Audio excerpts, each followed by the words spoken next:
Nah, balik lagi di section tanya Evan. Kali ini gue Evan bakalan ngejawab salah satu pertanyaan yang cukup menarik dan kayak ini mungkin masalah dari banyak banget orang, yaitu tentang gimana caranya memilih jurusan kuliah. Gimana sih caranya milih jurusan kuliah? Well, itu adalah pertanyaan yang menurut gue wajar banget ditanyain oleh semua orang ya, terutama buat lo yang bingung tujuan hidup lo ngapain, bingung lo kedepannya mau jadi apa dan lain sebagainya. Kali ini gue bakal bahas itu, tips dan triknya gimana sih cara memilih jurusan kuliah dengan tepat. Pertama-tama, ketika memilih jurusan kuliah, biasanya ya kesalahan umum orang-orang adalah orang memilih jurusan kuliah karena satu, disuruh orang tua. Ini biasanya kesalahan umum. Kenapa kesalahan umum? Karena kalau disuruh orang tua, syukur-syukur kalau misalnya kita suka. Tapi kalau ternyata enggak, ya nanti bisa nyesel. Yang kedua, orang milih jurusan karena mikir bahwa kerjaannya bakalan oke. Nah, milih jurusan IT, milih jurusan akuntansi, milih jurusan kedokteran supaya nanti banyak duit, kerjaannya oke. Ini juga salah satu kesalahan umum. Karena kalau lo milih berdasarkan pekerjaan tanpa pertimbangan yang oke, lo bakal gak suka juga kan di jurusan itu. Yang ketiga adalah lo bingung dan lo ngasal milih jurusan. Ini sering banget sih kejadian. Ya udahlah, pilih jurusan yang banyak orang pilih kayak jurusan hukum, jurusan psikologi, jurusan apa tanpa tahu sebenarnya belajar apa. Jadinya nanti gak jelas gitu tujuannya apa buat kuliah.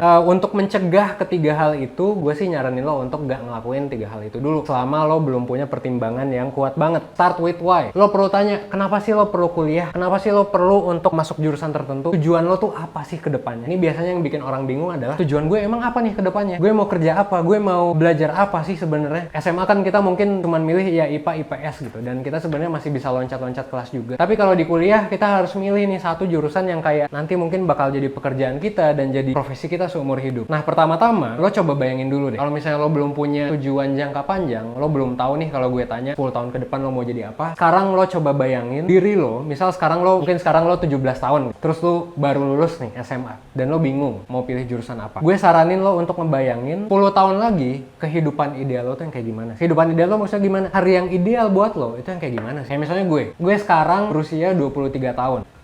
Iya, 23 tahun. 23 tahun berarti 10 tahun ke depannya adalah 33 tahun. Membayangkan diri Evan ketika Evan ada di 33 tahun, itu kayak gimana sih? Gue contohin ya, cara ngebayanginnya. Coba bayangin dari pagi sampai malam, kegiatan lo tuh apa aja? Jadi pertama, misal pas pagi, mungkin gue bakal bangun jam 7 pagi. Setelah bangun, gue bakal bikin kopi. Gue bikin kopi espresso dari sana, kasih susu. Habis bikin kopi, gue coba ngeliat dapur. Oh ya, ada istri gue lagi masak. Habis itu kita makan bareng. Habis makan bareng, mungkin gue akan nyoba di hari ideal gue 33 tahun itu, setelah gue makan, gue belum punya anak atau gue punya anak satu. Kalau punya anak berarti gue bakalan nganterin dia ke TK mungkin, karena 33 tahun ya. Mungkin gue punya anak umurnya 5 tahun, 6 tahun lah. Setelah gue nganter anak gue balik lagi ke rumah, gue bakalan ngurusin bisnis gue. Bisnis gue itu bisa apa ya? Bisa mungkin YouTube ini, atau mungkin 1%, atau mungkin ya apapun lah. Bisnis apapun yang mungkin gue bakalan jalani di masa itu. Dan bisnis itu bisa apapun, karena gue basically emang orang yang suka manage orang sih. Abis ngurus bisnis mungkin gue bakalan ke kampus karena gue bercita-cita sebenarnya pengen jadi dosen. Gue ngebayangin pas siang gue ngampus, kuliahin orang, habis itu gue balik ngecek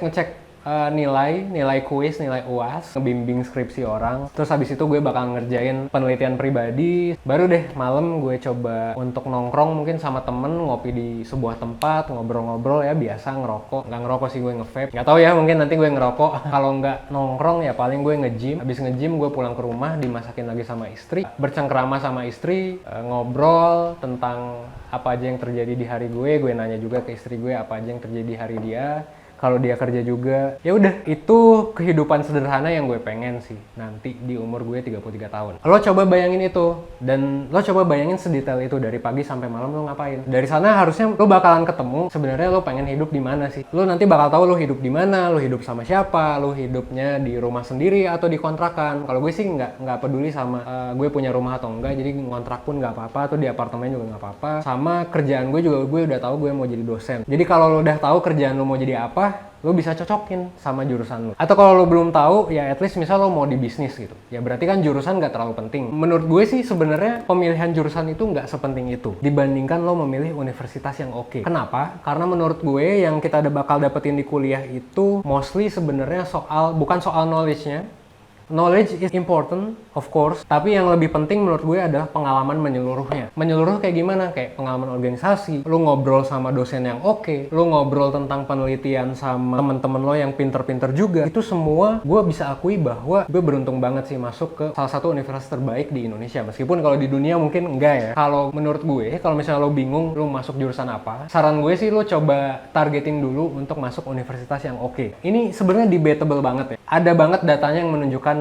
kontra dari argumen gue itu. Tapi gue untuk pengalaman gue pribadi, gue ngerasa gue ngedapetin banyaknya tuh karena bukan jurusan gue gitu, tapi karena universitas yang memang di sana menyediakan semua pengalaman terbuka gitu. Perpustakaan isinya bukunya banyak, bahkan ada buku-buku populer di sana. Gue bisa baca-baca, gue bisa join organisasi terbaik, gue bisa ikut demo, gue bisa pokoknya melakukan berbagai hal lah. Dan itu biasanya kita dapetin di universitas yang gede, universitas yang oke. Jadi kalau saran gue, pertama yang harus lo lakuin adalah tadi ya, define tujuan lo mau jadi apa, terus kayak lo ngebayangin hidup lo kayak gimana, terus lo sesuaiin sama jurusan lo. Ini biasanya akan lo dapetin gitu. Tapi ada mungkin beberapa orang yang masih bingung, kayak gue udah ngebayangin nih ke depannya, tapi gue gak tahu gue mau jurusan apa. Nah kalau kayak gitu, lo aim aja untuk masuk ke universitas yang oke. Tapi lo tetap harus tahu juga pelajaran kesukaan lo apa. Sama ini yang paling penting sih, selain tadi, menurut gue kan jurusan gak terlalu penting, tapi sebenarnya penting banget kalau misalnya, dan bagus banget kalau lo bisa ngedapetin univ yang oke sekaligus jurusan yang oke. Gue hoki banget nih, gue bisa dapetin jurusan psikologi di universitas yang oke juga. Kenapa? Karena apa ya, jurusan itu menurut gue lebih ke lu enjoy belajar di sana. Kalau lu enjoy belajar di sana, lu bakal kepo sama banyak hal, lu bakal ngobrol sama dosennya, lu bakal nongkrong sama dosennya. Bahkan kayak lu bakal bikin penelitian, lu bakal join lomba dan lain sebagainya kalau lu suka sama pelajaran. So, meskipun kalau dibandingin ya jurusan sama universitas, menurut gue pentingan universitas, tapi jurusan juga tetap penting gitu faktornya. Jadi ini harus lu define juga. Pertanyaan yang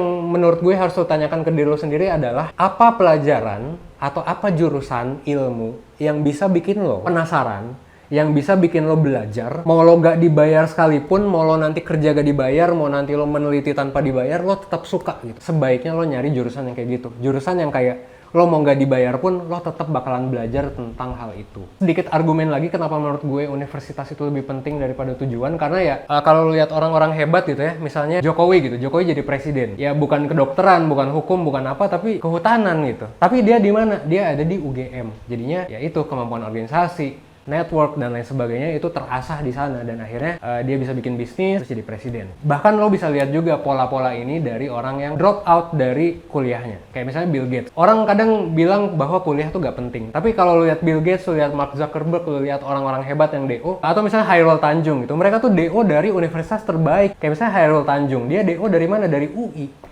Jurusan apa? Jurusan kedokteran gigi. Lihat misalnya Mark Zuckerberg, lu lihat Bill Gates. Mereka DO dari mana? Dari Harvard. Universitas yang seoke itu gitu. Jadi kayak menurut gue berarti ada korelasi nih antara universitas dengan kesuksesan seseorang. Meskipun nggak selalu ya, karena pasti ada data-data lain yang menunjukkan hal sebaliknya. Tapi menurut gue sih kayak gitu ya. Kalau lu bisa ngarah ke universitas yang oke, silakan arah universitas yang oke. Kalau lu bisa nentuin jurusan yang oke, silakan tentuin jurusan yang oke based on satu, tujuan lo itu apa ke depannya, sama pelajaran yang bakal lo tetap lakuin meskipun lo nggak dibayar. Jangan takut untuk gap year kalau misalnya lo ngerasa lo gak sanggup gitu. Karena kalau misalnya lo tanya ya, Harvard, universitas kayak gitu tuh menyarankan untuk gap year dulu. Kenapa? Supaya mindset kita bisa berkembang duluan gitu. Kita bisa mengidentifikasi diri kita itu kayak gimana. Jadi di Harvard sendiri itu ada kebijakannya buat lo udah lulus ke Harvard, lo tuh dianjurkan untuk gap year dulu setahun gitu. Kerja dulu atau ngapain dulu. Kenapa? Karena ya itu, lo bakalan jadi jauh lebih matang setelah lo mengetahui lebih dalam tentang diri lo. Ini juga yang gue kritik sih dari sistem pendidikan, di mana orang tuh sebenarnya harus milih jurusan. Yang bagus itu menurut gue ya pendidikan yang liberal art, alias lu masuk ke kuliah itu lu gak milih jurusan, tapi lu kayak milih mata kuliah dan jadi jurusan akhirnya. Nah ini sistem yang udah ada di barat yang gue suka. Itu kekurangan sistem kita sih. Tapi karena kita memang harus milih jurusan, ya silakan pilihlah jurusan yang sangat sesuai dengan kita. Dan jangan takut untuk gap year sih, kalau saran gue. Lu kerja dulu atau apa dulu nggak masalah lah. 1 tahun itu waktunya sedikit dibandingkan lu menyesal selama 4 tahun nanti. Ya gitu sih jawaban gue tentang gimana cara memilih jurusan. Kalau misalnya lo ada pertanyaan lain tentang apapun, tentang bisnis, startup, YouTube, vape, game, lo tinggal tanyain aja di comment section dengan hashtag tanya Evan. Nanti gue bakalan nge-reply mungkin komen lu atau mungkin gue bakalan bikin video ini. Jangan lupa untuk like, komen, dan subscribe. Dan gue juga mau kabarin bahwa kalau lo mau konsultasi ke gue tentang YouTube, atau lo mau konsultasi ke gue tentang leadership, karena gue juga sempat berpengalaman kan jadi ketua BEM juga di psikologi UI, sampai sekarang masih jadi CEO 1%. Kalau lo mau konsultasi tentang itu, gue ngebuka program konsultasi karena waktu itu sempat banyak yang request juga. Gue pikir kenapa nggak gue buka aja gitu, sekalian gue ngisi waktu. Lo bisa baca linknya di deskripsi. Gue Evan, thanks for watching, see you in the next video.